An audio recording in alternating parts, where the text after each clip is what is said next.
Hey guys, welcome back to the channel. Again, this is Nick with the Carpet Garage. I wanted to do a quick video today, just kind of help some people out there with this crazy market. Maybe you're looking for SUV. I have three, I guess, weekend cars. As you've seen on the channel, the Camaro ZR1 10E, the C7 Z06, and 82 Corvette. So, of course, I have two kids that I have to, of course, drive around and haul the family with. So we have two options here in our family. We have the Highlander. It's a 2019 Toyota Highlander XLE, and I recently purchased this Honda Pilot EXL. It's a 2011. For that purpose to haul the kids around and just, do everyday things, everyday cars. So I figure I help people out, kind of give you a general idea of, not to go out there and go crazy on the new cars. This 2011 can accomplish pretty much everything that you have. I bought this car for under $10,000. It has 174,000. Let's go ahead and get into the review. All right, guys. Again, it's a 2011. Great condition. The person I bought it for took very good care of it. The only thing I've done so far is, you probably could tell, the headlights are aftermarket. They kind of come with these more like the, I guess, normal, not tinted headlights. I wanted to kind of get a little bit more aggressive look, more masculine look, I guess. So I changed out the headlights to aftermarket. It's about $150 something, $170 or so. Looks amazing on it. Did change out the bulbs to LED headlights, low beams, and then also the fog lights to LED as well. So I'll show you what that looks like. But I bought this car, it had 174,000 miles on it. The condition was really good for what the mileage. It was garage kept, paint's in excellent condition. Of course, there are some scratches. It does have the way to step on there as well. The luggage ramps on top, and we'll get to the inside as well. So you can kind of see a side-by-side comparison between the two. They're about equal in size. That one carries say about let's see, 6 people, 6-7 people. This one is 2 in the front, 3 in the back, 2 in the back, or maybe 3 in the back, so it's a little bit larger, carry more people. Again, was in really good condition as well. I'm gonna go ahead and turn on the headlights for you guys so you can see what it looks like from the front. All right, that's what it looks like with the LED headlights and the LED fog lights. Pretty cool. Yeah, definitely added some touch to the car.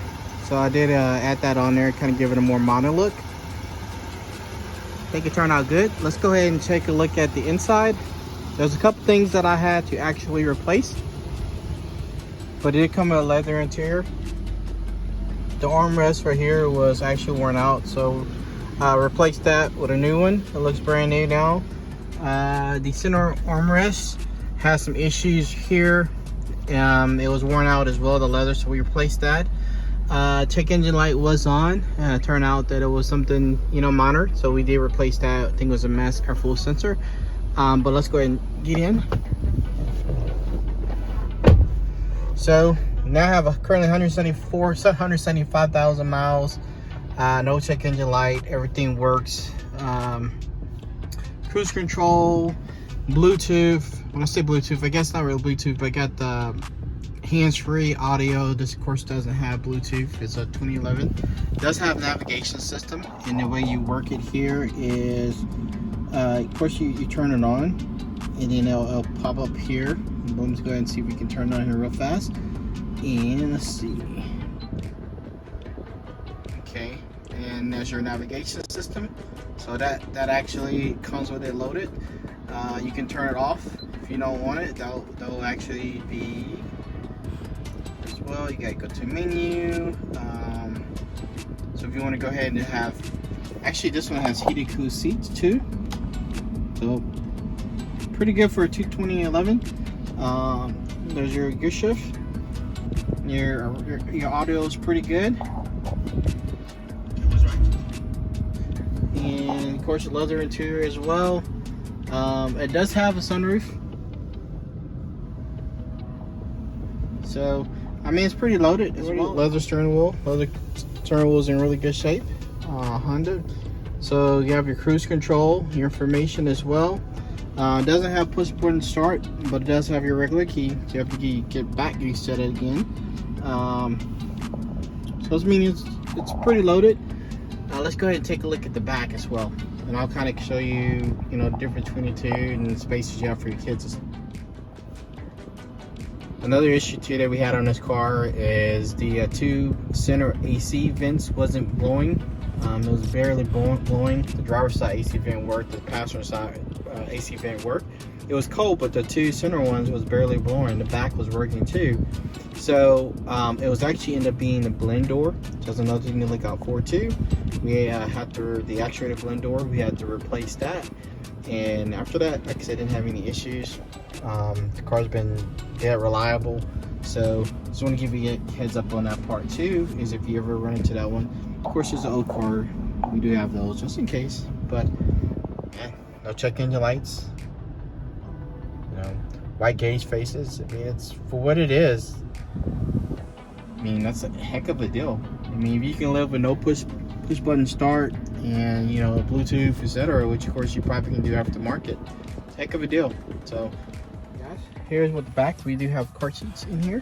Again, we do use it, and I did put the LED lights in there, but again, you can fit 2 car seats easily. There's extra space in the middle for a person. You got your rear vents, you actually have your, and you can control it back here too, your power outlet as well. So I mean, it's user friendly, under $10,000. You don't have to worry about ADMs, anything else. I'm gonna go ahead and show you rear storage as well. All right, guys, here's the rear storage compartment. It's actually a lot of space back here. I think it's actually more spacious than the Highlander. You can actually, the lift gate is not powered, it's actually manual, but plenty of room, guys, for whatever you need. This one has a tow package, dual exhaust on the back. These have reverse. I have the LED reverse lights on it as well. But man, for what you get, the Honda Pilot is definitely pretty cool, and you get a lot of force. So I'll show you what the engine is. All right, so here's the motor. You got 3.5 liter VTEC V6 intake. I did put a K&N intake on here. Not intake, so K&N air filter in here. All has been good, everything's good. So I mean, it's good running car. Haven't had any issues with it so far, but it does come with a V6. I don't know the power rating. I'm probably gonna guess it's somewhere maybe 200 range. Would I be probably maybe 225, 230? Somebody correct me if I'm wrong. Still learning about it, but again, it's super clean. V6. It's not all-wheel drive. So, but you can tow, you know, everything else. And what I do is I usually check everything, make sure there's no leaks or anything. And it's, again, they have no leaks or anything like that. So the car checked out pretty good. Again, the only thing that check engine light wasn't on when I bought the car, but when I drove it home, check engine light did come on. They had 2 key fobs. They replaced both of them.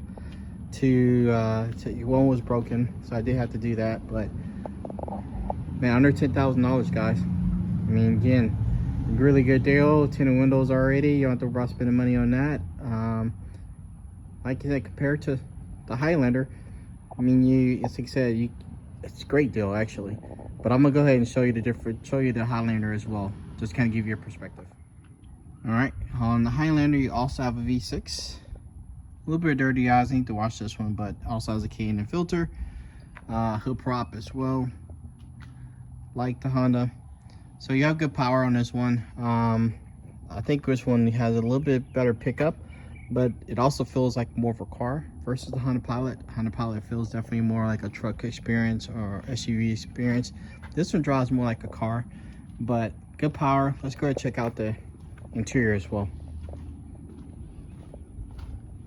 Again, this is a newer car.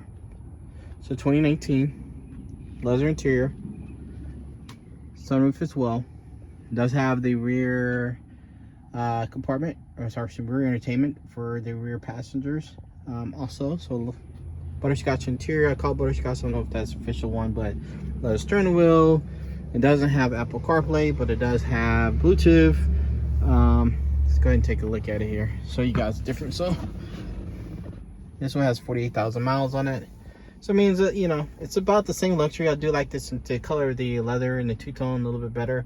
As you can tell, this is my wife's car. Again, we do drive both cars. I did change out the LEDs, so it's pretty nice in here too. And it does have push button start, so that's definitely a new technology. Dual, which the Pilot does as well. So I mean, you can kind of tell this one does not have navigation system, I don't think. I don't think it has navigation. If it does, we never use it. So but that's about it. 2 cup holders, of course, and I'll show you the back. She's kind of messy because again, okay, again, 2 car seats, guys. That's, you can kind of, there's captain chair, so you can go to the back. Rear entertainment system right here, flips down. So as you know, the Highlanders go for a lot more. Yeah, I think, I don't remember what we're paying, but I know we paid before the pre-COVID, we were paid, I think, somewhere around mid-20s for this, and it had 21,000 miles on it. So I'll show you what the rear looks like so you can compare it to the Pilot. I think tell guys this is powered. So that's what the rear looks like in the Highlander versus the Pilot. This one does not have dual exhaust, but it does feel, I think Pilot feels, this one feels more open, but I think the Pilot has more cargo. This one does not have towing capacity. So the gas mileage between the two, about the same. I think the Toyota gives a little bit better gas mileage. At least it feels like it, maybe because it's a newer car. We never had any issues with the Highlander at all, not a single one. So it's been very reliable. I bought this Honda because we had a Honda Accord before. That was kind of like everyday, my wife's car, everyday car. It was dead on reliable. I checked the maintenance history on this one with the previous owner. She kept up a lot of certain things, just small stuff that need to be replaced. But again, all the major stuff works, guys. And you know, for under $10,000 for what you get and what I use it for, again, I think I got a great deal. Do you guys have any questions about it, or if you know anything about the Honda Pilot that I left off? Everything works on it. You know, the power sunroof works on it.